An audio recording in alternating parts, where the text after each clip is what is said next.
박세익 전무님이 사실 그 코로나19 그 팬데믹 당시에 이제 가장 먼저 이제 바닥을 외치셨고 굉장히 강하게 1년 반 뒤, 한 내년 말이면은 코스피 3천 간다 외치셨던 게 2020년 7월부터셨던가요? 네, 맞습니다. 그게 코스피가 2200쯤으로 올라왔을 때쯤이었더라고요. 맞아요. 근데 지금이 2200이죠. 정확하게 말씀하신 게 6월 지금 달에 2200입니다.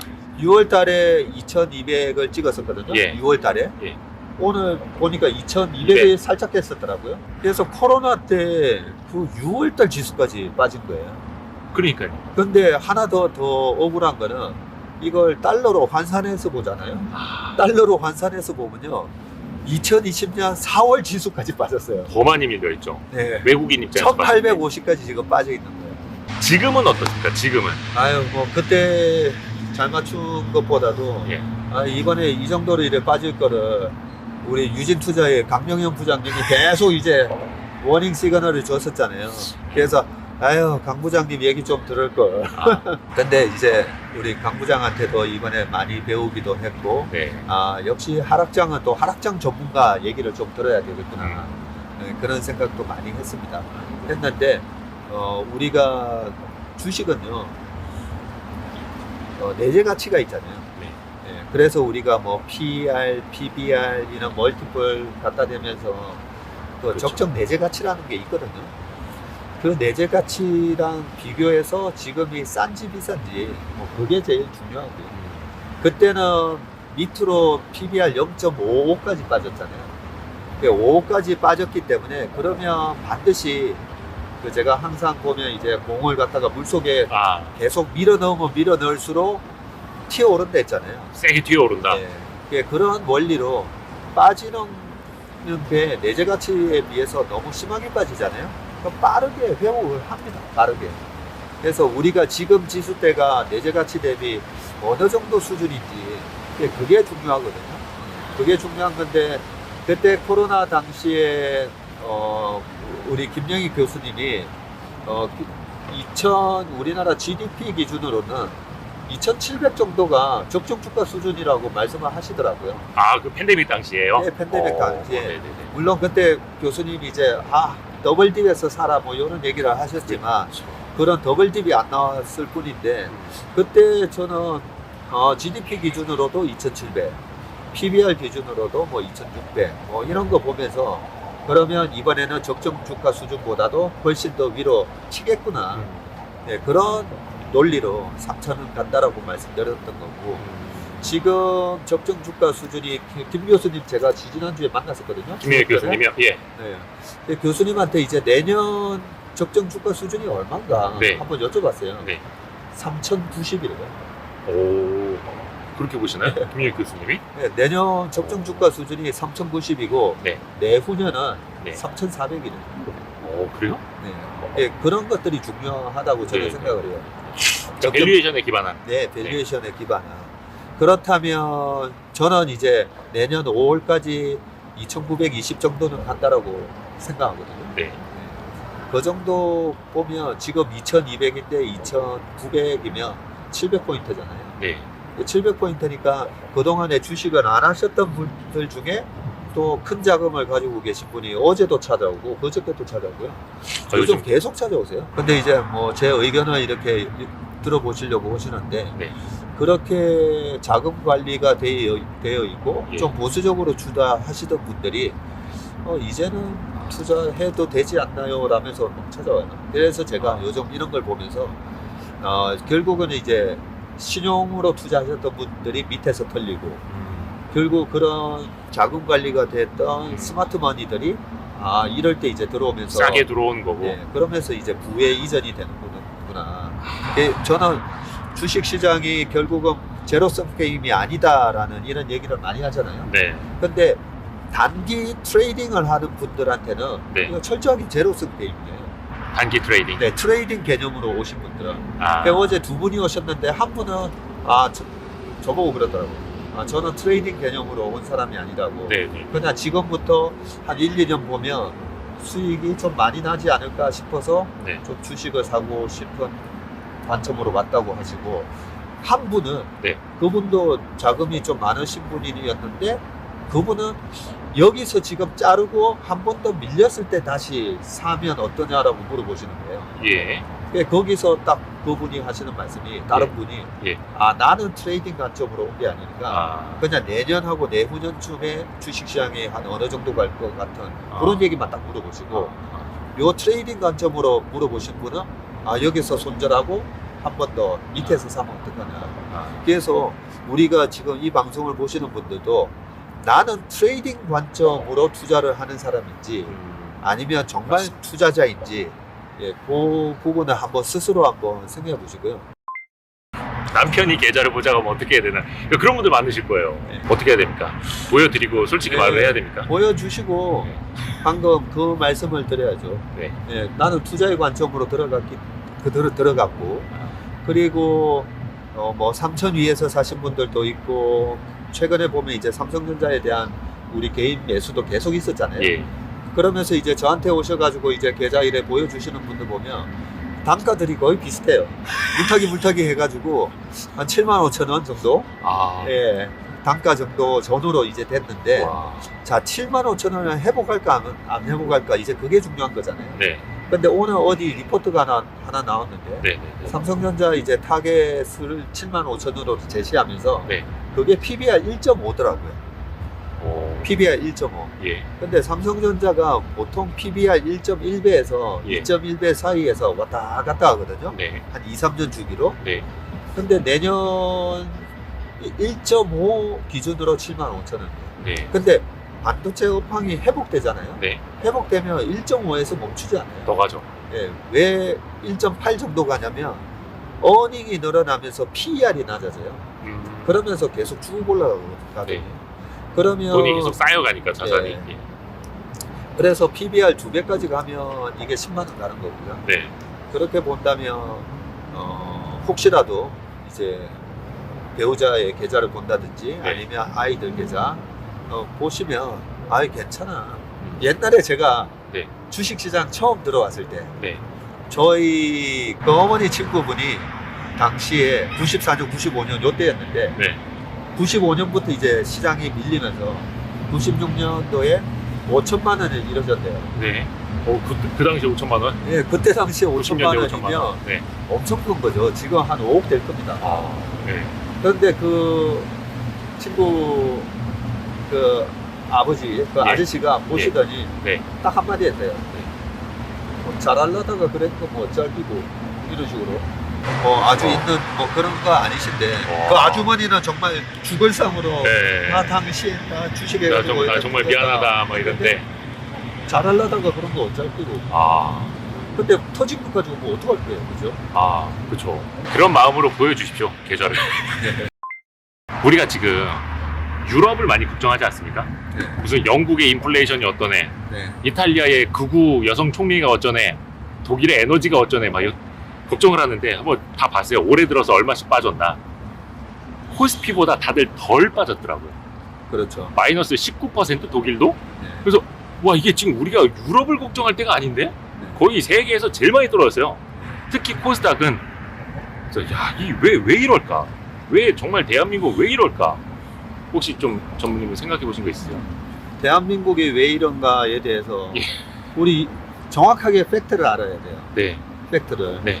자, 마이크론 얼마 빠졌을 것 같아요? 마이크론이요? 네. 고점 대비 마이크론 테크놀리지 얼마 빠졌을 것 같아요? 그럼 더 많이 빠졌나요? 저 마이크론을 안 봐가지고. 마이크론 테크놀리지 40% 빠졌어요. 네. 고점에서 네.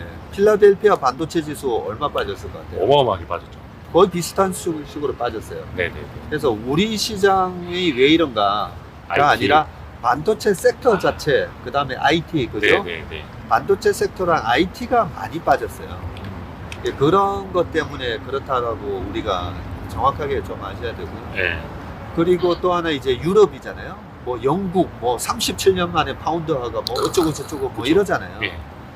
그러면 37년 전은 어떤 상황이었나 한번 생각해 볼까요?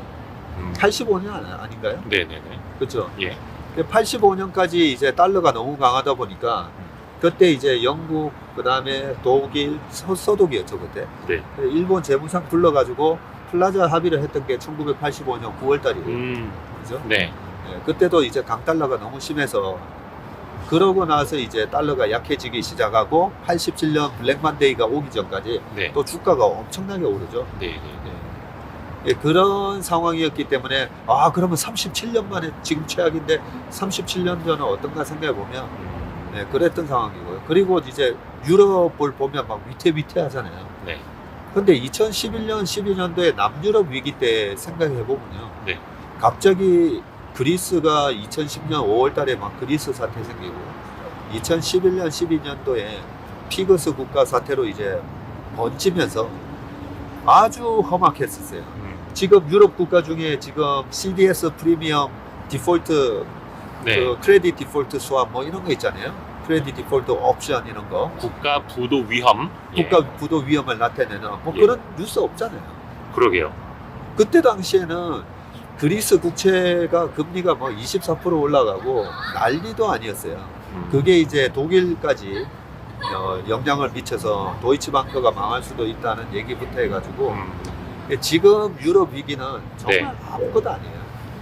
생각해보니까 요즘에 뉴스에서 그 CDS 프리미엄이 막 급등을 하고 있네. 네. 뭐 이런 얘기가 안 들리네요. 뭐 하이힐드 채권도 상대적으로는 조금 그렇게 많이 위험해지진 네. 않는 상황이고 시스템 리스크, 그렇죠. 예, 시스템 위기까지는 가지 않을 걸로 보이는. 인플레이션이 좀 진정이 되면 그래도 시장은 좀 안정적으로 갈 수 있을 거라고 네. 볼 수 있는. 그리고 이렇게 강달러가 되잖아요. 그러면 인사동만 나가봐도 네. 지금 미국 관광객들이 꽤 많이 들어오고 있어요. 그리고 좀 안타까운 것은 제가 요즘 이제 식사할 때마다 네. 오늘도 콩나물 국밥하고 이런 돌솥 비빔밥 뭐 그런 거 보니까 여의도에 7,000원이에요. 7,000원. 7,000원이면 달러로 보면 5달러잖아요. 이거 그런 거 보면 뭐 좀 화가 나죠. 5달러예요, 5달러. 얼마 전에 저희 이제 고객분들도 뭐 이탈리아 여행 갔다가 오셨는데 예. 보면 지금 너무 지금 좋아지고 있어요. 이제 미국 연준에서 기준금리를 이제는 뭐 3%대 중반이 아니라 4%대까지, 그것도 4.5%까지 또 계속해서 이제 좀 2023년에도 기준금리 인하 없다. 네. 기대하지 말아라. 이런 그러니까. 식으로 지금 계속 때리고 있지 않습니까? 네. 그럼 그런 상황에서는 좀 어떻게 해야 됩니까? 상대적으로. 좋은 질문을 해주셨는데 네. 결론부터 먼저 말씀드리면 페드를 절대 믿지 마라.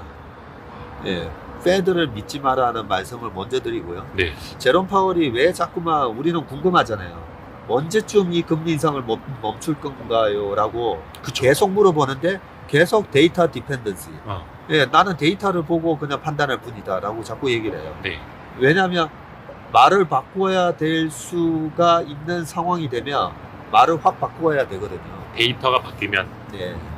그렇기 때문에 함부로 언제까지 뭐 금리를 계속 올릴 거다 이런 얘기를 제롬 파월이 안 하는 거예요. 네. 한대로 작년에 뭐라고 그랬죠? 작년만 하더라도 2023년 정도까지 금리 안 올릴 거다라고 얘기했었어요. 그렇죠. 뭐 인플레이션 그렇죠? 일시적이고 뭐. 네.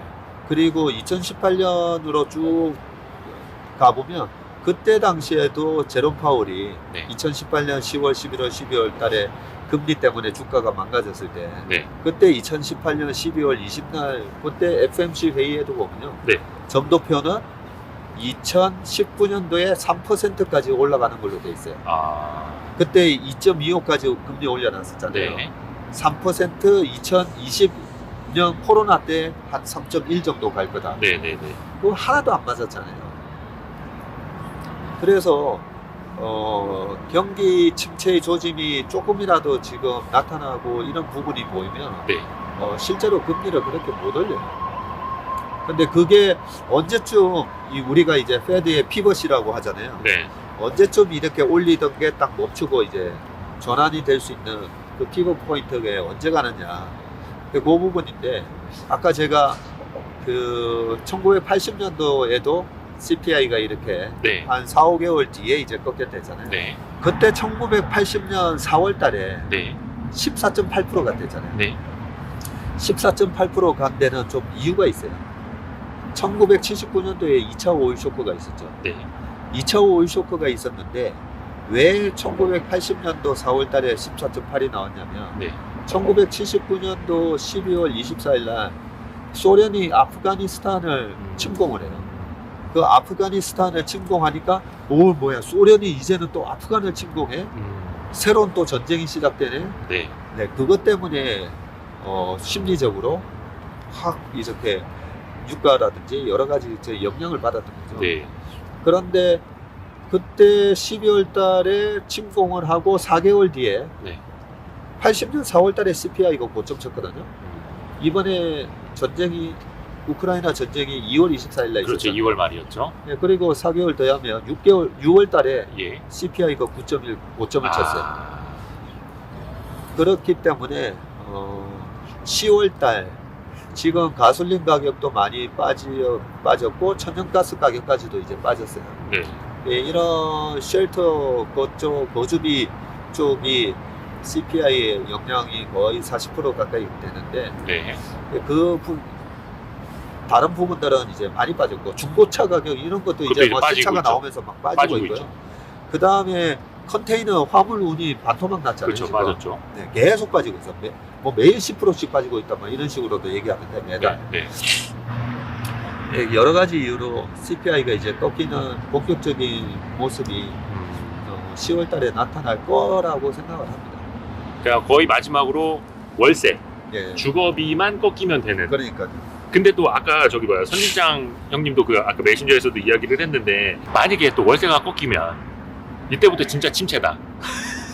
진짜 경기 침체다. 그렇죠. 또 이렇게 또 막 몰아갈 수도 있잖아요. 예. 진짜 경기 침체가 시작되고 예. 1980년 그 경기 침체가 도래했는데 주가가 예. 아까 플러스 15%로 끝났댔죠.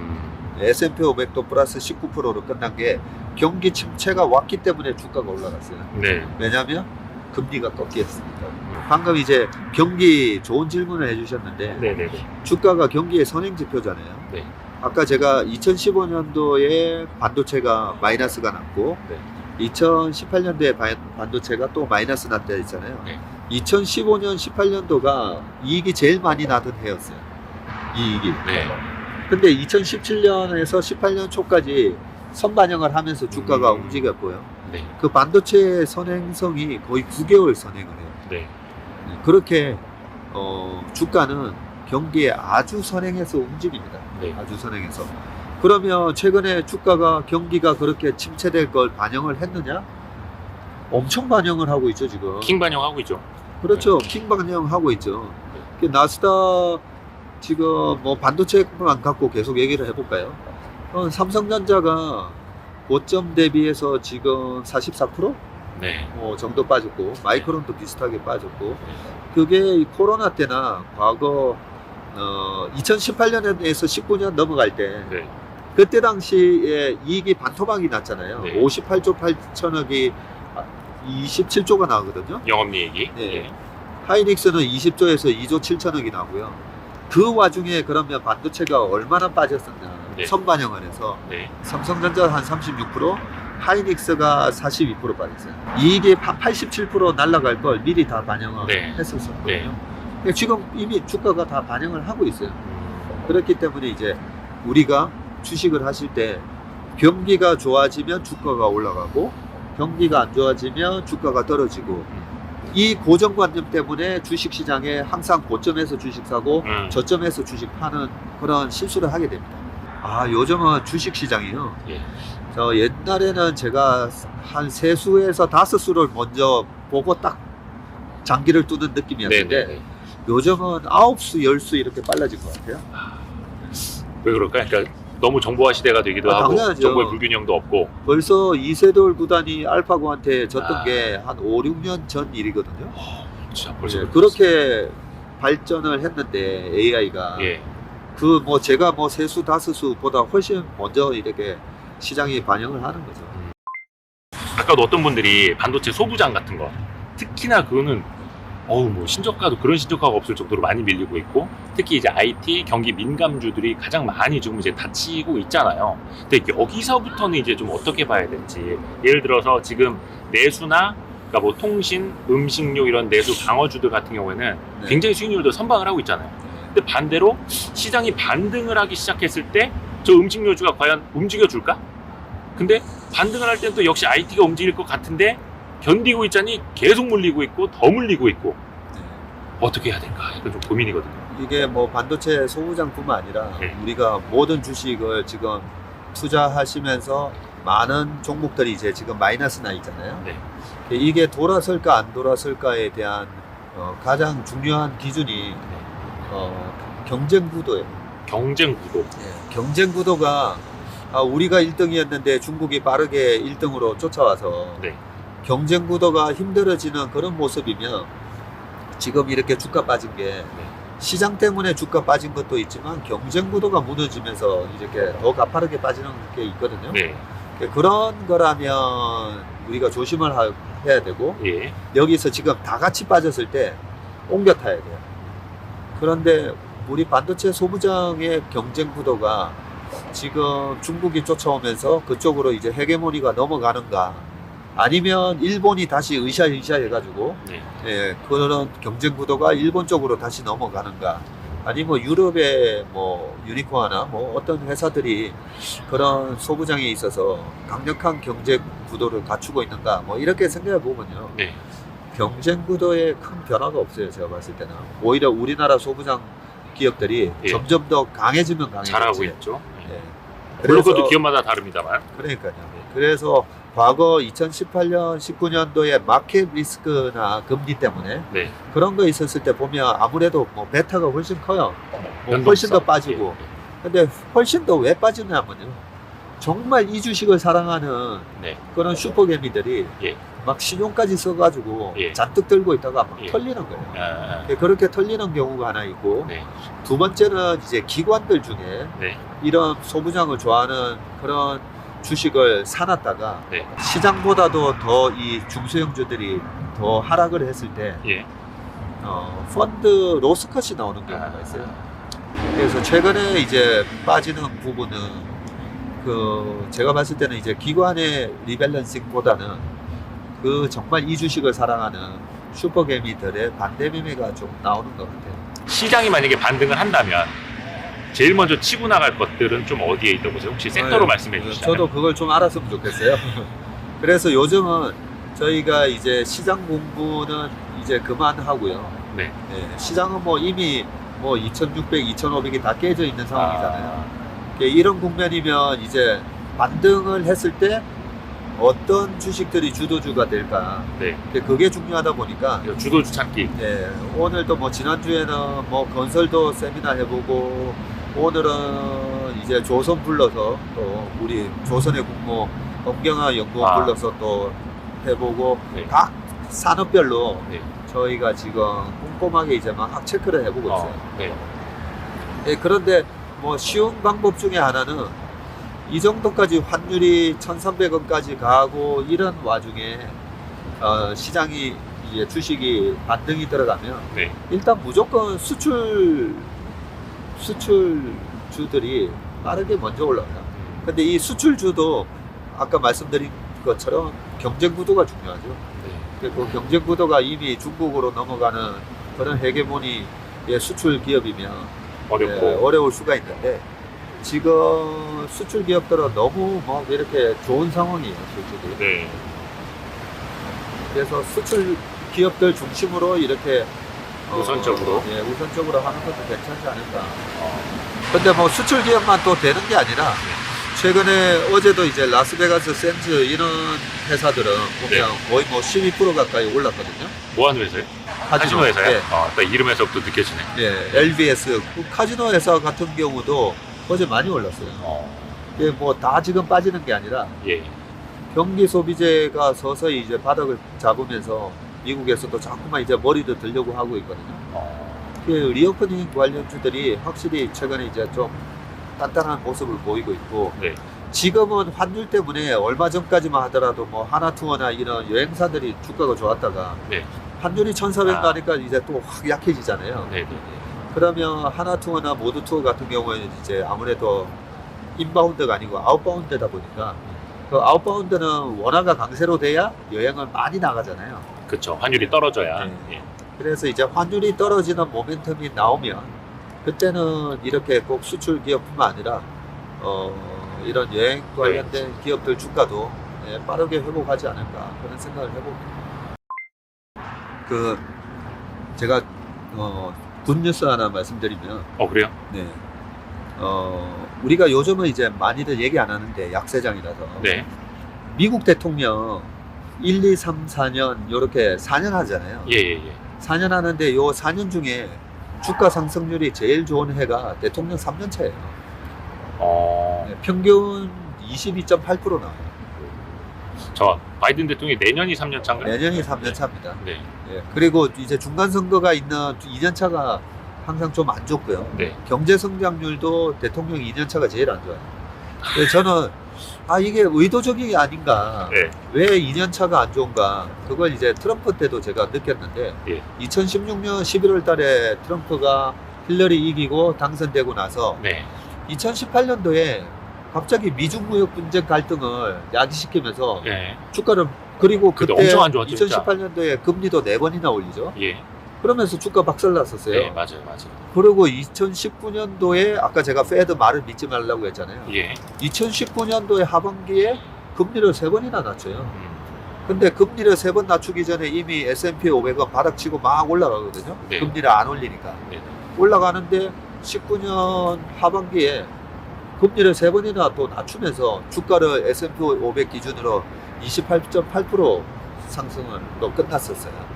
그래서 그때 대통령 이제 재선 있기 2020년 11월 달에 있었잖아요. 네. 그때부터 이제 미중 무역 분쟁도 합의도 하고 네. 그러면서 이제 막 경기를 살리는 그런 모습이 막 보이더라고요. 그러다가 근데 이제 코로나가 터지는 바람에 맞아요. 코로나가 터지면서 실업률이 14%까지 올라가고 대통령 재임에 바이든하고 붙었을 때 그때 당시에 실업률이 7% 수준이라서 떨어졌죠. 네. 그렇기 때문에 내년에 이제 대통령 3년 차예요. 네. 3년 차이기 때문에 여러 가지로 이래 생각을 해봐도 내년이 시장 저는 되게 좋아 보여요. 저라고 해서 이렇게 약세장에 예. 왜 스트레스 안 받겠어요, 그죠? 그래 오죽하면 제가 약 먹고 나왔겠습니까? 그러니까 그죠? 지금 또 비염 더 심해지셔가지고. 그렇지만 주식 시장에 있어서 가장 큰 호재가 뭐냐면 주가가 싸진 거예요. 주가가 싸지는 것만큼 좋은 호재가 없고요. 주가가 비싸지는 것만큼 큰 악재가 없습니다. 그래서 우리가 자꾸만 작년에도 뭐 3,600, 4,000 갈 수가 있다라는 얘기에 어썸션이 가정이 뭐였어요? 경기가 이렇게 계속 좋아지면서 계속 좋으면 이 실적이 이만큼 나면 주가 PER을 얼마 곱하면 어느 정도까지 갈 수 있다 이런 거였잖아요. 그렇죠. 근데 그런 전망들이 잘 안 맞잖아요. 네. 그냥 지금 주가가 싼지 비싼지만 보는데 계좌가 이제 마이너스 아까 28% 이래서 스트레스는 받으시겠지만 이렇게 싸진 주가는 어쨌든 빠르게 회복합니다. 주식 투자하면서 저도 좀 뒤늦게 깨달은 건데 정말 하지 말아야 될 게 2가지만 꼽으라면 그런 것 같아요. 하나는 비싸게 사지 말 것. 네. 근데 사실은 비싸게 사도 더 비싸게만 팔 수 있으면 좋은데 근데 이거보다 더 하지 말아야 될 것. 싸게 팔지 말 것. 네. 그래서 비싼 주식을 사면서 나는 여기서 조금만 더 비싸지면 그냥 5% 10% 먹고 난 팔 거니까 비쌀 때 사도 돼 이런 마음으로 사실 사시는 거거든요. 그렇죠. 근데 안 맞잖아요. 그게 잘 안 되잖아요. 그런 것처럼 지금 많이 싼 구간에서 나는 여기서 일단 현금화 시켜놨다가 더 싸졌을 때 들어가야지 이것도 잘 안 됩니다. 제가 처음에 말씀드렸듯이 한번 우리가 20년 30년 차트를 보면요, 특히나 나스닥도 한번 보세요. 분기 차트도 한 번씩 보시고 그러면 지금처럼 3분기 연속 이래 빠졌거든요. 이렇게 3분기 4분기 연속 빠지는 경우는 2008년 금융위기 그리고 이제 닷컴 버블이 깨졌었던 그런 구조적 약세장 아니면 이렇게 뭐 4분기 5분기 이렇게 안 빠집니다. 안 빠지니까 그동안 이제 좀 잘 견디셨다 생각하시고요. 이제 4분기는 찬바람 불면 외국인들이 또 돌아오잖아요. 외국인들이 최근에 10월 11월 달에 보면 재작년 11월 달에도 한 7, 8조 샀었고요. 작년에도 10월 11월 달 보면 또 한 7, 8조 샀었어요. 이제 외국인들이 또 어떤 식으로 들어오는지도 한번 보시고 금리 공포잖아요, 그죠? 요 말씀만 마지막으로 드리면 정말 중요한 얘기를 말씀을 드리는데 스포트라이트 가고 있어요. 지금 조명. 야. 미국의 부채가 예. 미국 정부의 부채가 21조 9천억 달러 정도 돼요. 예. 예, 21조 달러면요. 거기다가 1,400원 한번 곱해보세요. 그러면 우리나라 얼마야? 돈으로 2경 9천조 정도 돼요. 2경 9천조. 아. 2경 9천조인데 네.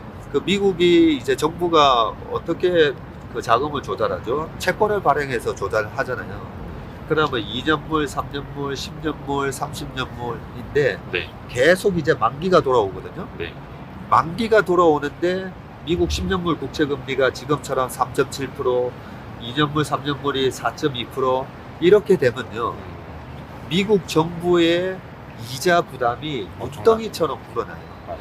예, 그렇기 때문에 10년물 국채금리를 보면요. 30년 동안 계속 국채금리가 떨어져요.